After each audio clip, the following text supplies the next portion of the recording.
I wanted to ask you about this fine fellow, Professor Tom Flannagan. I say fine fellow with parentheses around it, just in case anyone's wondering. Oof, big Um, ones. he seemed very open and comfortable chatting. I guess I'm kind of going, I'm not trying to say you guys had an angle. It's not that at all. But it seems that his story wasn't going to be looked at well within your story. But he seemed very kind of relaxed and happy to talk about the situation. I noted down here at some stage he said savagery, although we wouldn't use that term today. I thought to myself, he might kind of still use that term in his own private life, perhaps. Maybe he's saying we don't use that publicly. Was he easy to get? What did you find out about Professor Tom Flannagan from your interactions? Well, Huge. when we came across that name from Leo's discussions with us about the School of Practical Politics, we of course started to have a look at who he was, and you don't have to Google far to see some of the controversies he's been involved in. But we genuinely wanted to know what are his views? What does he know? Does he know David Seymour? Did he have any interactions? Does he have any thoughts? At that stage, it was still quite early on, wasn't it? And we were just going into it with an open mind, with a view to find out what we could. And so we got hold of him, asked him to have a Zoom meeting with us, and he jumped on. He seemed very open. He spoke quite openly. Some of the things he said were surprising to us. Mm-hmm. But we weren't there at that stage anyway, to challenge him, or we were just on a fact-finding mission.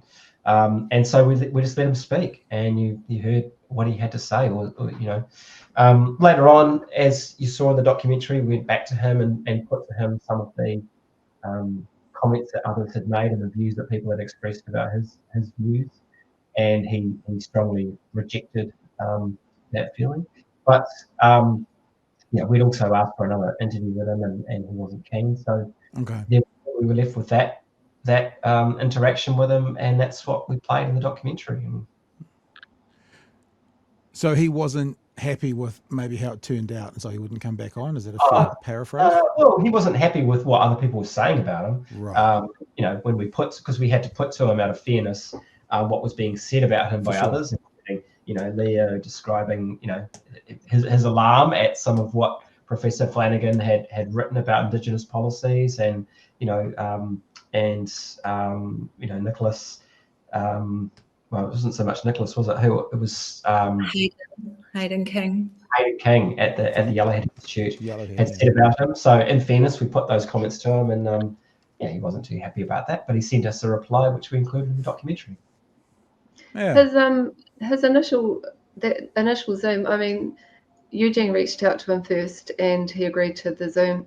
And then when he turned on the Zoom, we asked him if I could join the Zoom as well to listen, and he agreed to that, and there was no issue.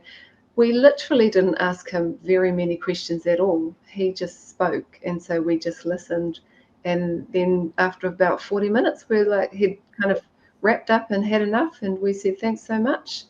And so he was very comfortable, in my view anyway, that we just had a very long discussion about his political views and where they'd come from, and the work he had done in the Harper government, and with all the think tanks that the Frontier Centre and the others. So as Eugene said, it wasn't until we had to put other people's opinions to him that he decided he didn't want to talk anymore. Eugene, you said some of his views were surprising to you. Like what? What was that? What did he say that was surprising to you?